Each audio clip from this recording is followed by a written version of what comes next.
Ante todo, gracias y bienvenidos a La Huella, a la presentación de Paula López, escritora, joyera, aunque ahora se dedicó al pulimento del alma y un poco se distanció de su antigua profesión, digo bien, gemóloga, ¿no? Especialista en diamantes. Se especializó en Italia, en el pulimento de diamantes, etcétera, etcétera. Y claro, autora de varios libros de autoconocimiento, porque lo de autoayuda es me autoayudo, es un poco egocéntrico y autosuficiente, ¿no? Autoconocimiento es más amable y más real, porque no excluye la ayuda. Y así como la ven, tan impecable, tan bonita, y tan fresca y tan risueña, es una persona que puede escribir lo que escribe porque ha pasado por la muerte, y no una sola vez. Porque su vida estuvo signada por pruebas no solamente espirituales y morales, sino por esas pruebas que tocan la carne, el cuerpo, la piel. Sobrellevó y superó una durísima enfermedad y se vio en trances de límite, extremos, en más de una ocasión. Y salió airosa. Ya decía el amigo Nietzsche, que estaba un poco loco, que lo que no te mata te hace fuerte. Conocen la frase famosa. Después fue mal utilizada, ¿no?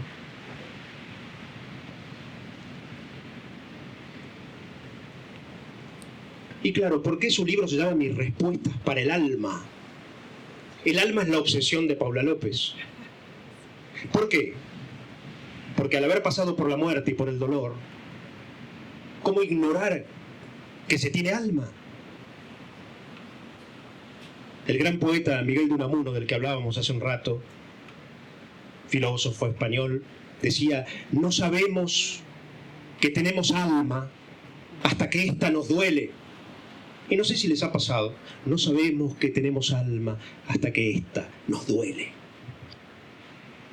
No sé si les ha pasado que a veces, y paradójicamente, al atravesar un dolor muy hondo, muy agudo, uno no quiere salirse de ese dolor, no por masoquismo, sino porque uno se siente a sí mismo, siente la vida vibrar en uno. Y hay una especie de hiperconciencia que a uno lo posee, lo habita, y que es un estado de resonancia interior, de vitalidad. Y a veces, paradójicamente, en un duelo, en una enfermedad, uno se siente el alma, se siente más vivo, se sabe vivo, y no quiere salirse de ese estado. Por eso hay tantas personas que bendicen esos momentos, esos trances, que sobreviven para contarlo, como Paulita López, y dicen: esto tiene sentido porque nos sensibiliza, porque nos concientiza, porque nos hace más humanos, más vulnerables y a la vez invencibles.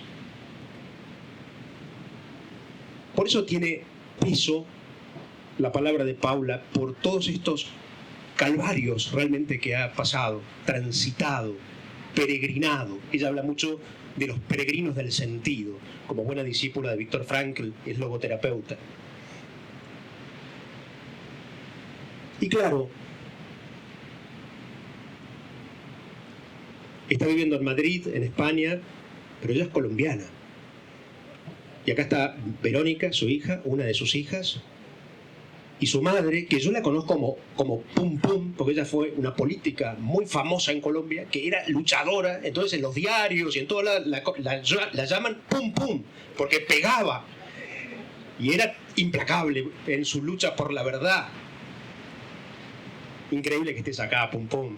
Estuvimos en Bogotá hace unos años juntos, nos invitó a su casa y de Byron, tu papá, grandes coleccionistas de arte además, muy conocidos en Bogotá. Pero les decía que el peso de la palabra de Paula es haber transitado eso, esas pruebas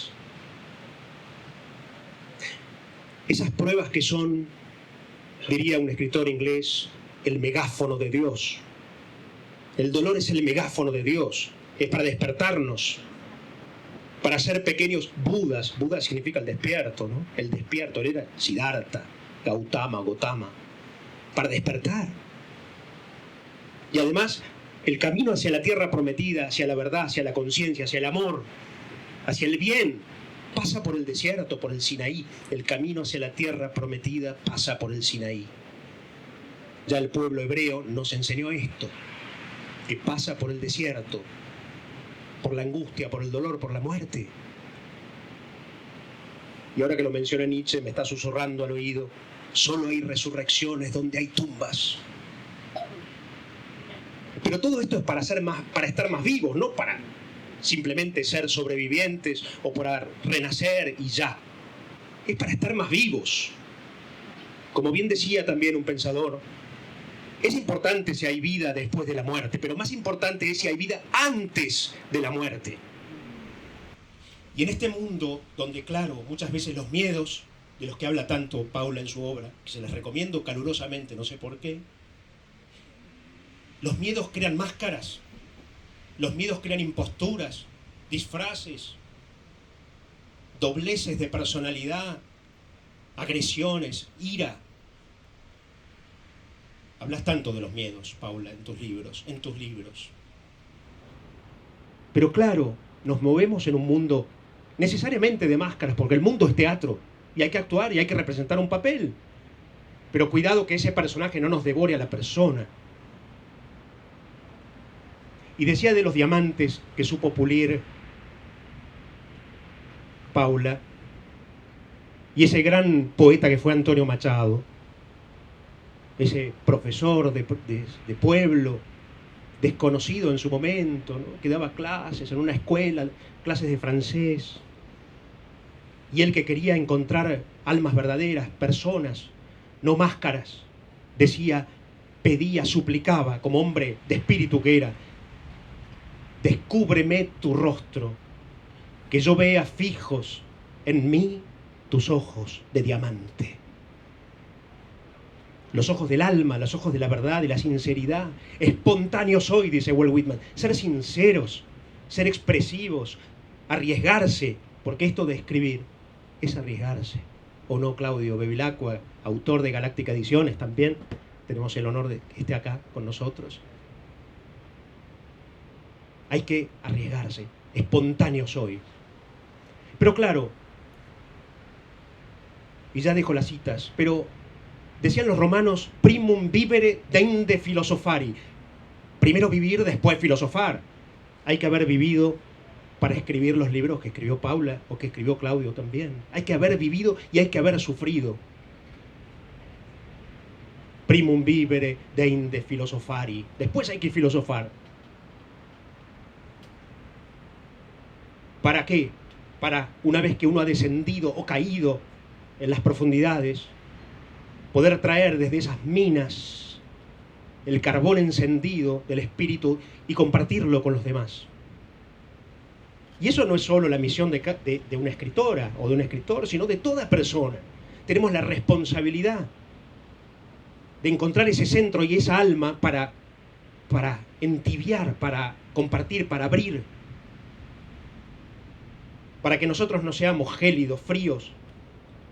Es la más alta responsabilidad.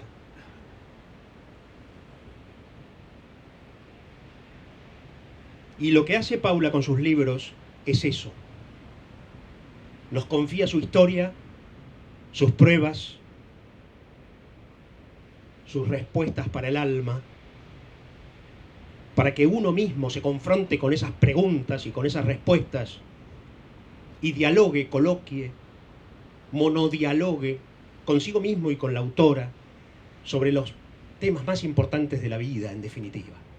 Porque ¿qué se queda uno con el tiempo?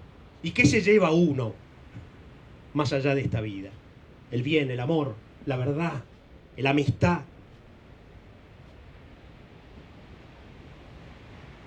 Por eso es tan lindo para mí como editor poder presentar esta obra y editar esta obra y distribuirla en toda la Argentina, en todo Uruguay, porque es un libro vivo y vibrante y sincero. Y voy a agregar una sola cosa más para entrar en lo que llaman en Bogotá el conversatorio. Cuando fuimos a Bogotá, que me invitó Paulita a presentar un libro anterior a Bogotá, y fuimos con Cici, con mi mujer, el agasajo que nos hizo en Bogotá es inolvidable para nosotros. El denuedo, la humildad, la abnegación, nos llevó a todos lados, nos agasajó, teníamos regalos por todas partes, en el hotel. Entonces, cuidado, porque una cosa es decir y otra cosa es, no digo hacer, sino ser. En esta dialéctica del ser y el parecer en la que todos nos debatimos, ¿qué predomina? ¿El parecer o el ser? Se nos va la vida en esa lucha. Y si predomina el ser, estamos más vivos. Nuestra vida tiene más sentido. Legamos una antorcha encendida, una tea encendida. Y cuando nos recibió de esa manera, Paula, claro, esa calidez, ese amor, dije, claro, lo que escribe, lo vive. Y ustedes saben que la hospitalidad para los griegos era una de las más altas virtudes. La hospitalidad, el recibir con los brazos y el corazón abierto a una persona, habla de una grandeza de ánimo, de espíritu, de alma, de generosidad. Porque, claro, a veces el dolor o los miedos nos llevan a ser avaros de nosotros mismos, que es lo contrario de esta generosidad, de esta apertura, de este brindarse. Y nunca nos olvidamos de esos 4 días que pasamos en Bogotá, Paulita. Y dicho esto, le voy a preguntar a Paula, pero no le voy a preguntar primero, les voy a pedir un fuerte aplauso para Paula López. Gracias, Paulita. Muy sencillamente te pregunto, ¿cuál fue el sentido de escribir esta obra tuya última, o todos tus libros? ¿Y cuál es tu sentido de misión con esta literatura espiritual, como le llamas? Gracias Sebastián, y gracias a todos ustedes por su compañía esta noche. Estoy feliz de estar acá, conociendo este maravilloso país que no conocíamos. Con mi madre y con mi hija hemos estado increíblemente sorprendidas porque cada que avanzábamos, desde que llegamos, descubríamos un rincón diferente, un paisaje diferente que realmente pues alimenta el alma. Así que muchas gracias por su hospitalidad, porque nos hemos sentido realmente acogidas y ha sido maravilloso. Pues mira, este libro específicamente lo empecé a escribir durante la pandemia. Y durante la pandemia yo sentía que las personas necesitaban respuestas para el alma. Y que todos estábamos, y creo que aún seguimos, cansados del camino y sedientos de paz. Y esas dos palabras, cansancio y sedientos, es lo que yo encontraba y es lo que yo escuchaba en la mayoría de las personas a quienes acompañaba durante la pandemia. Yo me dediqué en la pandemia a acompañar personas, a acompañar almas, porque yo sentía que los médicos estaban en los hospitales acompañando a todas aquellas personas que estaban enfermas biológicamente, ¿no? Batallando contra el virus de la pandemia. Pero poco o nada se hablaba de la pandemia espiritual. Eso que la gente estaba sintiendo, ¿no? Esa enfermedad espiritual, la soledad, la ansiedad, la depresión, muchas veces hasta los intentos de suicidio, que aumentaron muchísimo en la época de la pandemia. Y yo decía, todas las personas que somos médicos del alma, acompañantes de otras almas, necesitamos también salir a la batalla y acompañar a las personas que están pasando por la soledad del alma, por la angustia, por los miedos, como dices tú, Sebastián. Y me dediqué desde las 9 de la mañana, que me conectaba virtualmente con un montón de personas a quienes acompañaba. Había momentos en los que tenía 100, 200, 300 personas conectadas por Zoom. Nos conectábamos a las 10 de la mañana y yo empezaba a darles mis respuestas para el alma. Entonces, un día hablábamos de resiliencia, otro día hablábamos de miedo, otro día hablábamos de duelo, otro día hablábamos de vida, otro día hablábamos de muerte. Y yo me conectaba con estas personas por 1 hora o 2 horas y luego les dejaba una tarea espiritual, alguna reflexión, alguna lectura, escribir el diario, desahogarse para que las personas escribieran lo que sentían, lo que estaban sintiendo en esos momentos de adversidad. Y luego a las 5 de la tarde volvíamos y nos conectábamos. Era como una especie de retiro espiritual virtual, que eso no existía. Pero gracias a esos momentos empecé a recopilar y empecé a hacer como este inventario, esta recopilación de ensayos en donde cuento todo aquello que fui recogiendo, no solamente de mis propias experiencias, sino de las personas a quienes acompañé a lo largo de la pandemia. Después yo veía que había muchísimas personas sedientas, como lo veo todavía ahora, porque esa sed no ha sido saciada todavía. Pero habían muchísimas personas sedientas de esa paz interior y sobre todo de conectarse con otra alma, porque la soledad es una de las pandemias más fuertes que estamos enfrentando ahora. Las personas están conectadas a redes sociales permanentemente, pero están desconectadas de sí mismas.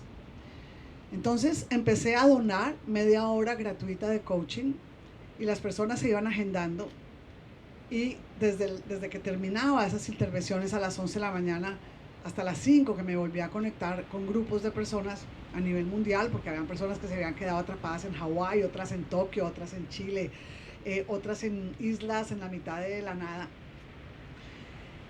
En esos momentos en los que me conectaba en breves instantes de media hora con cada uno, yo sentía que realmente la persona o todas aquellas personas estaban desgarradas internamente, con el alma desgarrada de dolor, de miedo, de angustia, y que solamente con media hora de compañía, con media hora de darles un poco de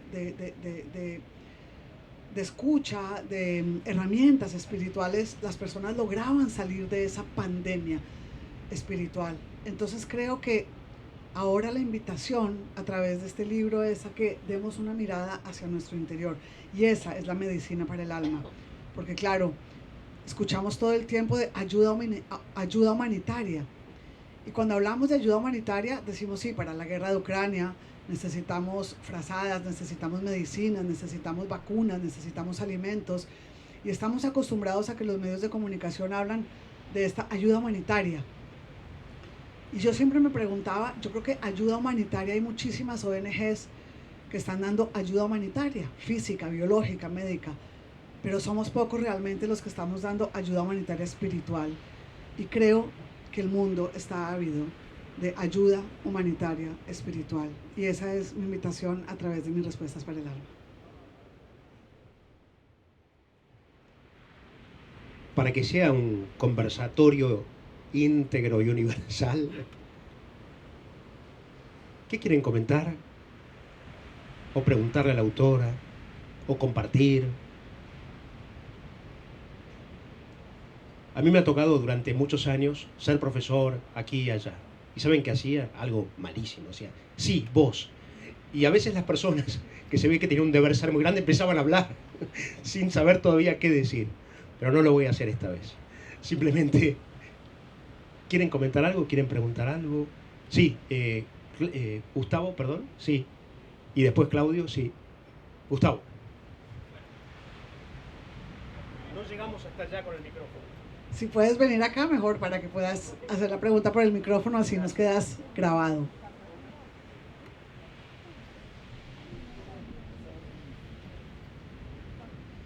Bueno, muy interesante tu mirada y tu aporte al alma, como lo hablaste. A mí me toca porque yo soy médico, entonces me toca la otra parte. Me parece muy interesante esto que vos hablás de la pandemia espiritual, de la soledad, porque lo estamos viendo mucho en los hospitales y nos estamos viendo reflejados nosotros mismos como profesionales. En una primera etapa, esto de tratar de salvar vidas, Yo no soy especialista en neumonología ni otorrino de este virus que nos atacó, fueron esos sistemas. Entonces nos tuvimos que reorganizar. En esa reorganización empezamos a colaborar todos con todos. Ese hecho de colaborar nos hizo olvidar del alma. Y hoy está pasando que yo lo estoy viviendo conmigo mismo y con colegas y con los pacientes que buscan esto que vos decís. Y a veces no tenemos, porque bueno, nosotros nos dedicamos a lo biológico. Y me parece súper interesante esto que vos aportás. Y mi pregunta puntual es, ¿tenés un link que la gente se pueda comunicar, hablar? Porque me parece que esta nueva pandemia del alma, de patologías del alma, es lo que se viene. Porque realmente lo estamos viendo.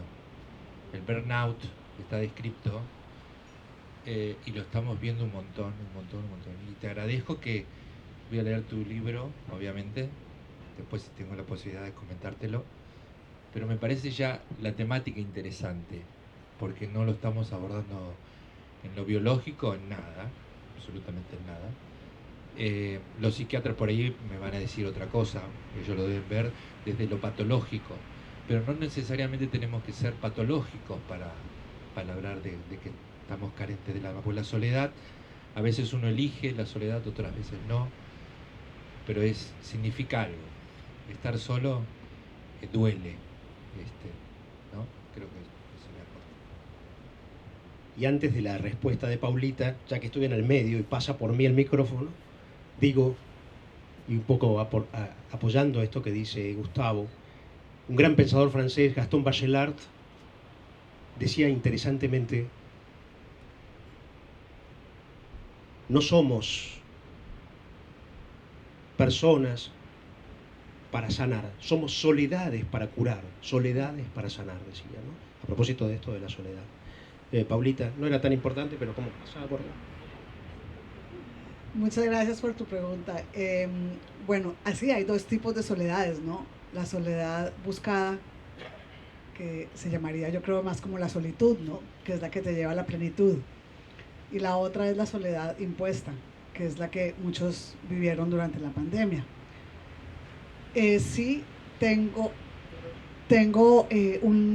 una página que se llama paulalopez.com y estoy próxima a lanzar mi academia de desarrollo humano, mi academia de crecimiento humano. Y en esa academia, que va a ser una academia virtual, todas las personas en cualquier parte del mundo pueden inscribirse a mis cursos. Y el primer curso es un diplomado que voy a dictar virtual, que ya lo hemos subido a esta academia, que se llama Cómo pulir el diamante del alma. Ese diplomado son 10 capítulos que están en el libro resumidos, en donde vamos a aprender a pulir esas 10 facetas espirituales del alma. Yo hablo de las 10 facetas espirituales del alma porque cuando yo como gemóloga reviso un diamante o cuando pongo la lupa en un diamante, para que un diamante esté bien tallado debe tener 10 facetas. Entonces mi libro y mis libros y mis escritos y mis reflexiones como joyera que fui antes, y bueno, abandoné mi carrera como diseñadora de joyas experta en diamantes para dedicarme a pulir el diamante del alma, hablo de esas 10 facetas espirituales del alma. Que esas 10 facetas espirituales del alma son las 10 facetas que yo creo que son como la plataforma de la vida espiritual de un ser humano, que es el amor, la primera, claro, la pareja, luego los familiares y los amigos, o sea, papá, mamá, hijos, hermanos, luego la salud, en donde pues yo he hecho una maestría por todo lo que he tenido que vivir a través de un diagnóstico muy complicado de una situación neuromuscular que he vivido toda mi vida, el aparato digestivo, en donde he sido sometida a más de 6 cirugías, en donde me han tenido que cortar gran parte de mi intestino y he tenido que aprender a sobrevivir con 80 centímetros de intestino y pues comer en porciones muy cortas, pero he tenido muchas conversaciones con la muerte, en momentos en los que he visto la muerte muy de cerca, en esos momentos en los que he tenido que decirle a Dios, déjame porque siento que todavía tengo una misión en este mundo y la tengo que descubrir. Y esa misión ha sido eso, ¿no? Estudiar, prepararme para poder ayudar a otras personas y convertirme, como digo en el libro, en camillera de almas. Así como los médicos son camilleros de cuerpos, pues los médicos del alma somos camilleros del alma. Entonces sí, en estas 10 facetas espirituales del alma, que te las sigo resumiendo, después está el trabajo, el sentido que le damos al trabajo, porque pues es una parte muy importante de nuestra vida, las finanzas, luego está la espiritualidad, o bueno, las estoy diciendo en desorden, pero son las 10 facetas. Luego están las máscaras que nos ponemos, ¿no?, para tapar, escondernos de los demás. Luego hablamos de las heridas que tenemos activas de nuestra historia, esas heridas que nosotros tenemos, que se nos abrieron en la infancia y que aún están activas en nuestra vida de adultos. Luego los miedos, ¿no?, esos temores que tenemos también en nuestra vida, que son los que nos limitan, esos temores ocultos que nosotros no sabemos que están ahí, pero que están ahí. Y haciendo todo un recorrido por esas 10 facetas del alma, yo creo un método. Y ese método, que también está muy bien explicado en el libro, que es el método de cómo aprender a pulir el diamante del alma, es una fusión de 3 metodologías en las que yo me especialicé. Que la primera, pues, es la logoterapia de Viktor Frankl. Me especialicé en la UCA de Buenos Aires en logoterapia y análisis existencial. Y luego me especialicé como coach en el método de Harvard. Y luego me especialicé en el enneagrama transpersonal, que es un estudio del análisis de la personalidad. Y haciendo una fusión de los pilares de estas 3 metodologías, le enseño a las personas a pulir esas 10 facetas espirituales del alma. Cuando pasa el micrófono por mí es peligroso, pero es que no puedo evitar pensar, dijo 2 cosas muy importantes. Uno, academia, la palabra academia. ¿Por qué? Porque ella es platónica. Y quien fundó la primera academia de Occidente, la más importante, ha sido ¿quién? Platón. Hace 2400 años, y hasta el año 525 fue la universidad más antigua. Después la superaron la de Bolonia, la de París, la de Salamanca, ¿no? Pero durante 900 años la academia platónica fue la más extensa y conocida en Occidente. ¿Pero por qué digo esto? Porque ella va a fundar, o ya fundó, ¿está por fundar o vas a fundar? Ya está fundada la academia, y la academia tiene que ver con la palabra alma. Platón es el que en su famoso diálogo, el Fedón, un escrito, demuestra la existencia del alma racionalmente, que se puede. Así lo hizo una de las grandes mentes, ¿no?, habidas. Además, él, Aristóteles, Newton, los grandes cerebros de la historia de la humanidad. Así que esto de la academia es muy importante, ¿no?, porque además se ha dividido la humanidad entre platónicos y aristotélicos. Los aristotélicos son los racionalistas, que a veces se concentran más en el cuerpo que en el alma. No te miro, vamos por eso. Y los platónicos son los que creen en el alma, ¿no? Por supuesto, aquí hay más divisiones. Pablo de Tarso dividió a los hombres entre espirituales y carnales, ¿no? Kazantzakis entre románticos y escépticos, y así, ¿no? Pero Platón es el campeón de la demostración de la existencia del alma. Entonces, que lo tuyo sea academia y se ligue con Platón y con el alma es algo trascendente. Y lo último, dijo: yo vi a la muerte. No todo el mundo puede decir yo vi a la muerte.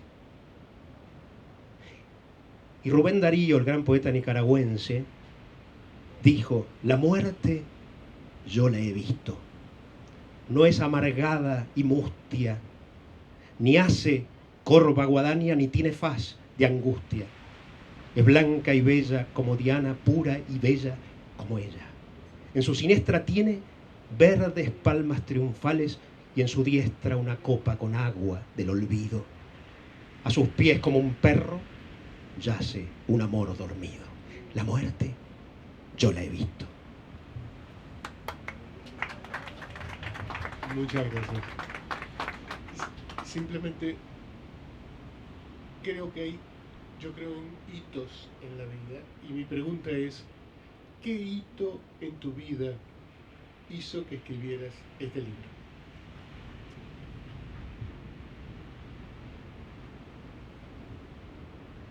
Yo creo que la búsqueda siempre del sentido, la búsqueda del sentido en cada una de las situaciones que había vivido en mi vida, ¿no? Primero, mi diagnóstico fue a los 3 meses de nacida y fue mi primera cirugía.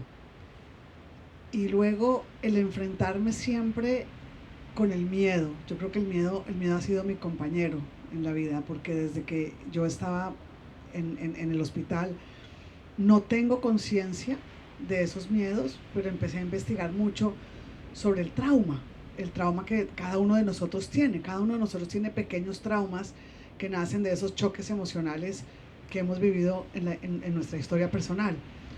Y yo descubría muchos miedos a lo largo de mi vida y yo decía, pero ¿por qué tengo este miedo?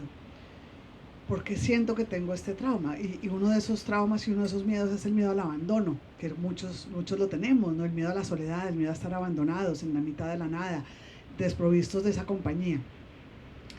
Y empecé a darme cuenta que ese miedo al abandono y ese miedo a estar desprotegida nacía de esas intervenciones quirúrgicas en donde de bebé había tenido que sobrevivir a muchos cables que me ponían por todas partes, a situaciones en cuidados intensivos en donde yo estaba sola, y que luego a lo largo de mi vida se repitieron muchas de estas cirugías hasta las últimas hace aproximadamente 15 años, pero fueron cirugías que las últimas fueron cirugías de 16, 17 horas en donde realmente pues los posoperatorios eran muy complicados.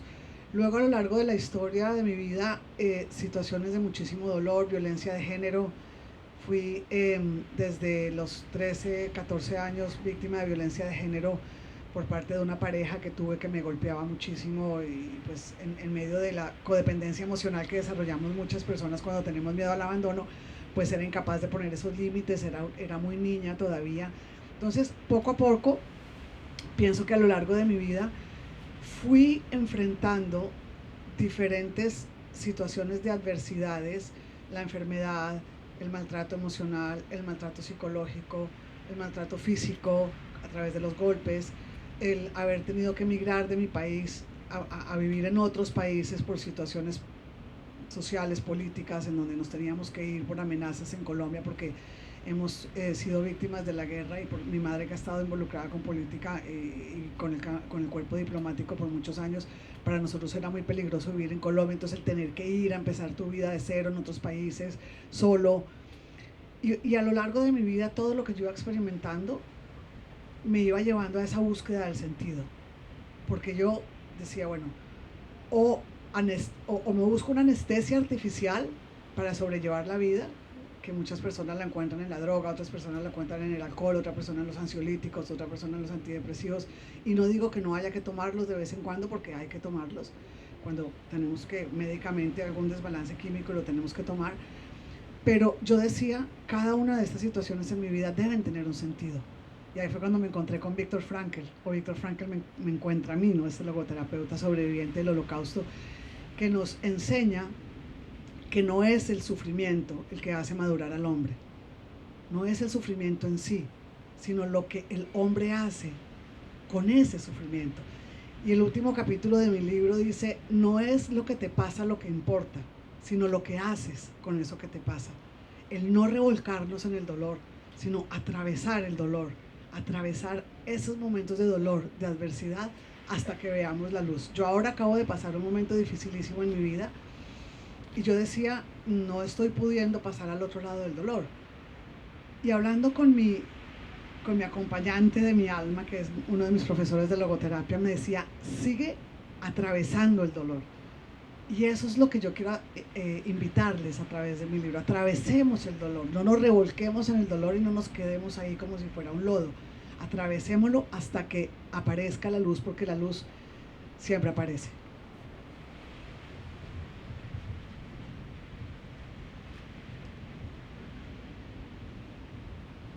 Hace muchos años, claro, muchos años. Eso es la luna que está apareciendo allá, ¿no? Bueno, nos costó mucho lograr esto, Paulita, pero lo logramos.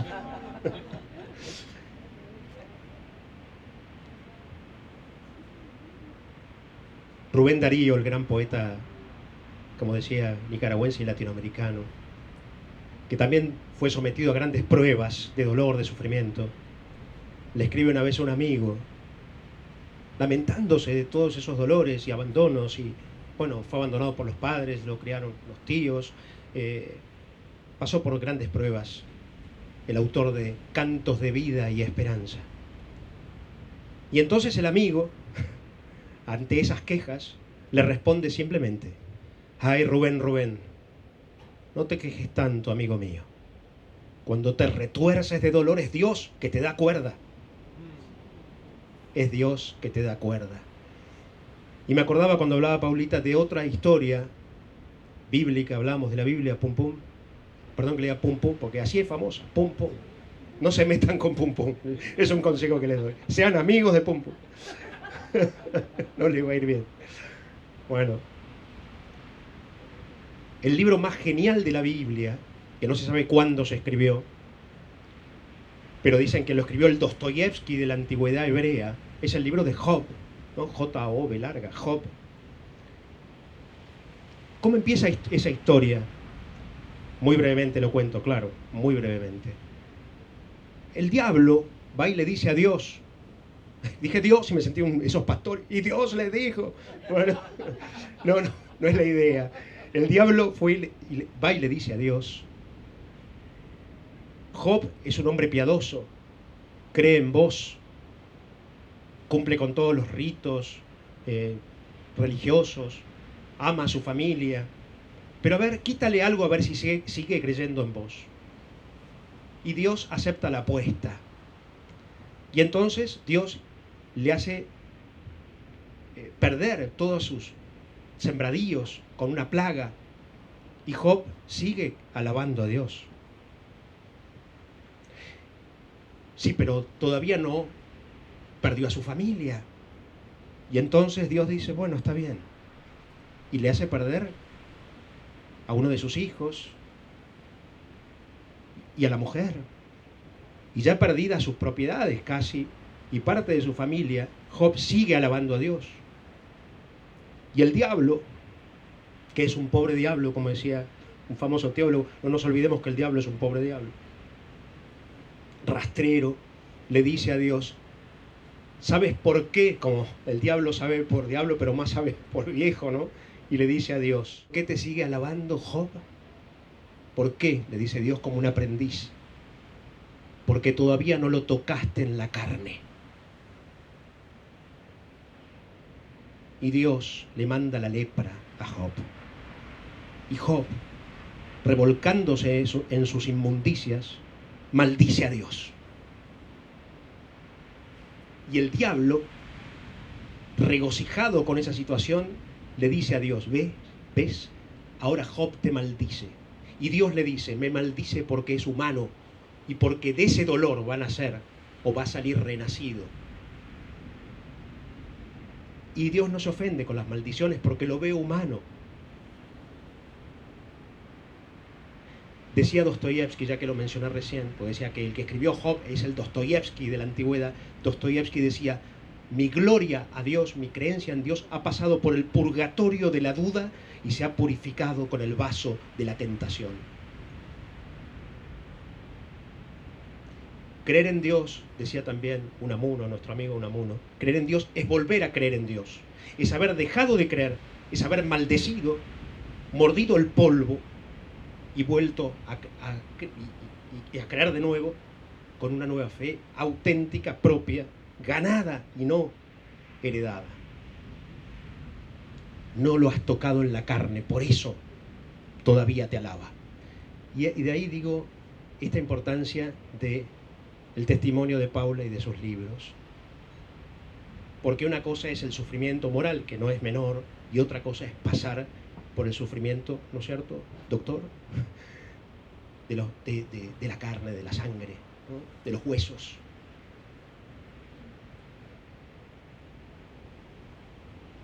¿Qué lugar?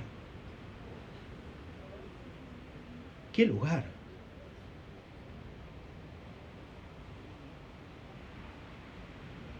Qué maravilla. Qué momento mágico realmente en la huella. Paulita, ¿alguien se quedó con ganas de decir algo? Valeria. Sí, claro. ¿Vas a hablar en otro idioma? No. Pero bueno, Es que no creo que llegue. ¿Llega? no sé ni por qué. Perdón. Sí. Hola Paula, hola a todos. A mí desde que llegué me hace como, no entiendo el título. Mi respuesta es para el alma. A mí generalmente, personalmente, me pasa al revés. Como que yo no le doy respuestas a mi alma, sino que mi alma me da respuestas a mí.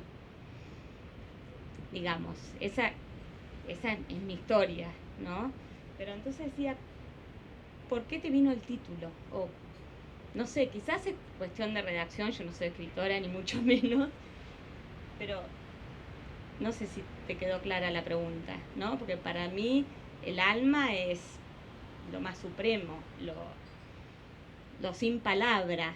Entonces, como yo darle una respuesta al alma, como quizás es, no sé, pero ¿a vos, Sebas, te quedó claro? Que la autora No sé.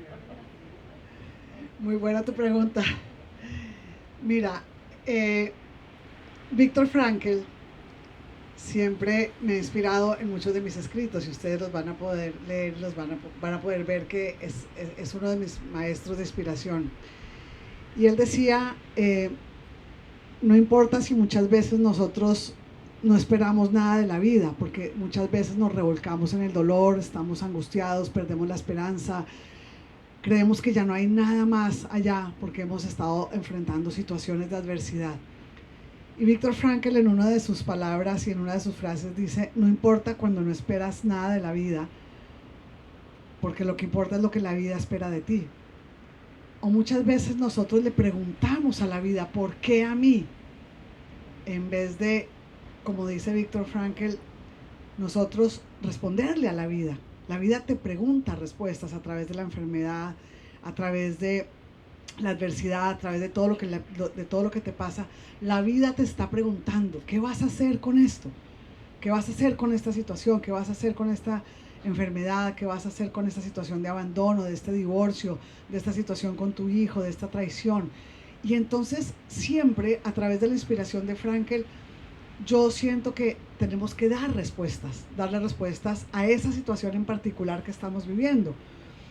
Y muchas veces cuando yo estaba en el hospital o muchas veces cuando estaba reventada mi cara de sangre por los golpes que me daban en mi adolescencia, una pareja que había tenido alcohólico, y en esos momentos de puñetazos y estaba ensangrentada, decía, no entiendo por qué a mí.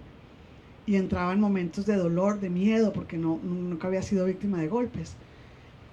Y a lo largo de mi vida he tenido esos momentos existenciales en donde digo, ¿por qué a mí? ¿Qué hago con esta situación? Y en medio del miedo y en medio de la angustia, he buscado en mi alma esas respuestas. Por eso coincido con lo que tú estás diciendo. Es en el alma en donde encuentro las respuestas. Entonces, muchas veces, ahí en mi alma es donde yo he encontrado esas respuestas. Pero, ¿qué pasa? Que hay muchas almas alrededor que están confusas. Hay muchas almas alrededor que están buscando las respuestas afuera. Hay muchas almas que están sedientas, hay muchas almas que están perdidas. Entonces, mis respuestas para el alma hacen referencia a esas almas que están buscando las respuestas afuera y a esas almas que dicen, ¿qué hago para encontrar las respuestas a muchas preguntas? Y por eso la invitación es a que las personas leyendo el libro puedan encontrar esas respuestas que muchas veces con un poquito de guía o con un poquito de una vela, que es lo que hacemos los médicos del alma, encendemos esa vela para acompañar el camino de otros, podemos acompañar a que las otras personas encuentren esa iluminación que muchas veces las personas que nos muestran el camino han encontrado. Entonces, mis respuestas para el alma hace referencia a que a través del libro yo intento iluminar y acompañar con esas respuestas que yo he encontrado el camino de las personas que están oscuras, el camino de esas personas que están buscando esas respuestas y que no las han encontrado. Por eso hablo de esas respuestas para el alma, porque no porque yo de alguna manera ya las tenga del todo, porque todavía hay muchas que sigo buscando, pero es una manera como de iluminar el camino de aquellas personas que están caminando a oscuras y que están encontrando o buscando en el alma esas respuestas que a veces solamente con una vela las puedes ayudar a encontrar. Claudia. simplemente para recordar que hoy en la noche la luna es nuestra vela para el alma.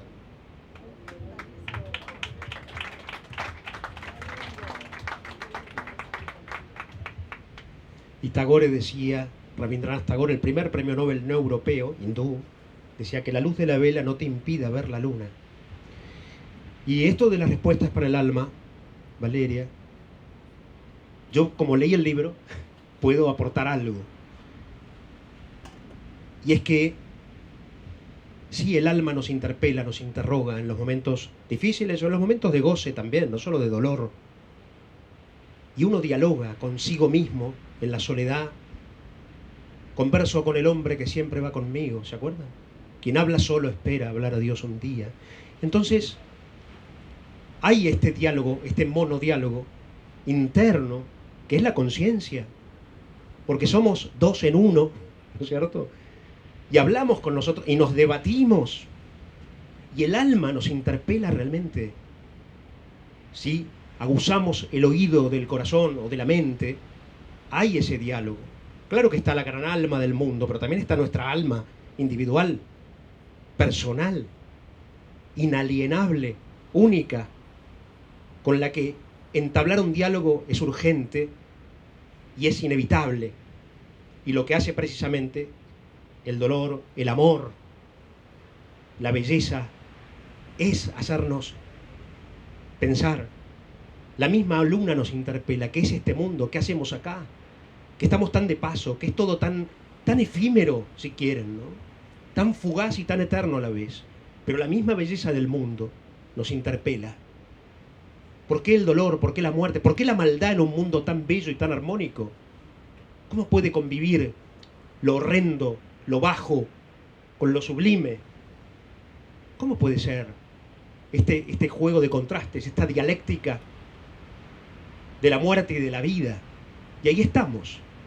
Y el corazón mismo es el campo de armas de esta lucha, que es la más importante, ¿no? Y ya que dije Pablo de Tarso, o San Pablo para la cristiandad, Pablo, en su última carta en la cárcel, antes de que lo vayan a matar, dice: he luchado la buena batalla. ¿Cuál? La de haberse vencido a sí mismo. ¿Pero a qué sí mismo? El bajo, el egoísta, el temeroso, el cobarde, el cínico. He luchado la buena batalla. ¡Qué frase para terminar una vida! Paulita, vos ibas a hacernos un símbolo con la vela, ya que estamos con la luna. ¿Cuál es? Bueno, ahora que hablas de esa batalla, siento que todos estamos en una batalla y siento que el mundo está en una batalla, que no solamente esa guerra que vemos en las noticias de las diferentes naciones, esas batallas que vemos, guerras alrededor de nosotros, sino que siento que la batalla más importante que está dando la humanidad es esa batalla entre el ego y el espíritu. Siento que en nuestro interior, en nuestras familias, en nuestras relaciones de pareja, en nuestras relaciones con nuestros hijos, en las relaciones de los mandatarios a nivel mundial, político, hay una gran batalla entre el ego y el espíritu. Y el ego es lo que uno muestra, ¿no? La máscara. Y el alma es lo que uno es. Qué bonito que podamos nosotros quedarnos y darle ese protagonismo al espíritu. Y que sea el espíritu el que gobierna nuestra vida, nuestra alma, nuestra espiritualidad. Y si nosotros nos vamos alejando del ego y nos vamos quedando en el alma, vamos a alcanzar esa plenitud y vamos a alcanzar esa trascendencia. Mi hija Verónica les va a regalar una velita a cada uno de ustedes, porque me encanta hablar de esta analogía de la vela. Y aquí estamos en un lugar en donde podríamos sentir algo de oscuridad. ¿Y quién de ustedes no ha sentido muchas veces que camina por oscuridad y que necesitamos una vela para poder ver el paso que vamos a dar? No ni siquiera una linterna, porque si tenemos una linterna podemos ver kilómetros, y si tuviéramos una linterna no necesitaríamos tener fe, porque podemos ver 4 o 5 kilómetros hacia adelante con una linterna muy poderosa. Yo creo que la espiritualidad nos invita a tener una velita, porque la vela te ilumina los 2 o 3 pasos que vas a dar. Y ahí es cuando nace la fe, cuando vemos que con ver un poquito hacia adelante, podemos apelar a esa fe que nace del Espíritu, para poder caminar y para poder trasegar el camino. Y la analogía que quiero compartirles de la vela es que la vela, les traje una vela que representa una vela de cera, pero claramente con este viento pues una vela de cera se apagaría. La velita que les traje es una vela que quiero que conserven con ustedes para que siempre se acuerden de esta analogía. Y es que la vela, a lo que la vela la hace vela, es el pabilo, porque si no tuviera pabilo sería simplemente un trozo de cera. Así somos los seres humanos, como las velas, porque a lo que nosotros nos hace ser humano es el alma, porque si no tuviéramos alma seríamos simplemente un trozo de huesos, trozos de huesos con trozos de carne, ¿verdad? Y somos humanos porque tenemos un pabilo en nuestro interior, que es el alma, que también tiene la misma función del pabilo de la vela, que es iluminar. Quiero que esta vela que encendemos hoy la tengan siempre en su mesita de noche, y que cuando estén pasando por momentos de adversidad recuerden esta analogía que quiero regalarles hoy. Y es que muchos de nosotros, como la vela, nos podemos quebrantar, y de hecho nos hemos quebrantado muchas veces en el camino de la vida. Y por eso me encanta compartir esta analogía de la vela, para que nosotros reflexionemos en esta noche que si nosotros tomamos una vela y la partimos, la rompemos por la mitad y luego la encendemos, esa vela aún quebrantada ilumina. Nosotros muchas veces estamos rotos por las dificultades de la vida, por la tristeza, por los conflictos, por todo aquello que nos pasa. Así que no olviden que nosotros, como la vela, aún rotos, aún quebrantados, siempre vamos a iluminar, porque es nuestra alma la que permanece intacta, porque es nuestra alma la que nunca se rompe. Así que recuerden siempre que somos como una vela, que aunque estemos rotos y quebrantados, siempre vamos a iluminar desde el alma.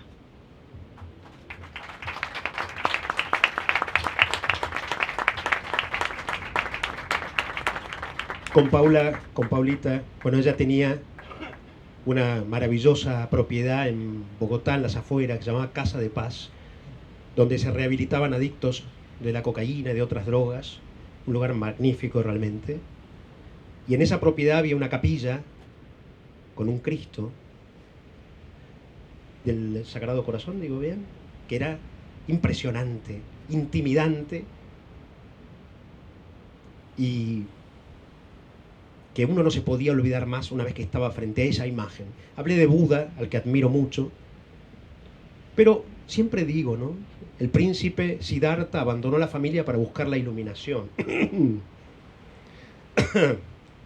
En cambio, el maestro, el avatar de Nazaret, Jesús de Nazaret, compartimos la creencia, la fe y la devoción por Jesús, y tenemos esa fe compartida con Paulita. Él lo dijo todo, ¿no? Por algo para los que creemos que fue Dios, fue Dios. No es lo mismo Buda, que fue un pensador, un filósofo, ¿no? Admirable, el óctuple camino de la sabiduría, maravilloso. Pitágoras, Platón. Pero en la historia no hay nadie como él. Y quien quiera estudiarlo, los invito porque realmente es así. Y él dijo, ¿quién enciende una vela para ponerlo debajo de una mesa? Se enciende una vela para iluminar a los demás. Pero también dijo algo que tiene tanto que ver con esto que dijo Paula y que escribe en sus libros y que es contundente. ¿De qué vale ganar el mundo si perdemos el alma? ¿De qué vale ganar el mundo? Éxito, dinero, incluso salud, si perdemos el alma. ¿Quieren unas palabras más lúcidas, contundentes? Divinas, sobrenaturales, si quieren, para nuestra naturaleza humana, que esas. Esa es un poco, creo yo, como editor y como lector, el mensaje penúltimo de la obra de Paula López. ¿De qué nos vale ganar el mundo si perdemos el alma? Paulita, gracias. Gracias por esta presentación, por elegirnos como editores de Galáctica Ediciones, por convocarnos a este lugar magnífico, con esta luna. Y estoy seguro de que tu obra va a iluminar, va a encender corazones, va a avivar conciencias. No porque ella vaya a enseñar nada a nadie, ¿no? Ya decía Agustín de Hipona, nadie le enseña nada a nadie. Uno aprende por sí mismo las cosas. Sino porque abre con su obra un diálogo que promueve el diálogo de uno con su propia alma. Y eso es lo que importa. Muchas gracias, Paula.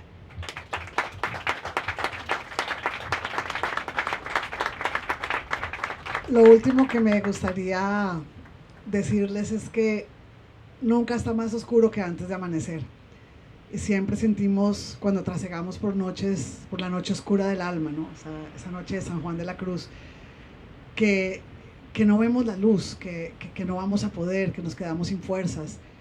Y realmente sí se puede atravesar el dolor, porque la luz llega.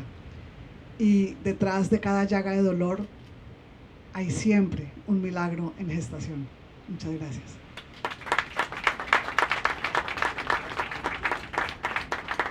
Los invitamos a brindar, a beber y a conversar. Seguir el conversatorio. Muchas gracias.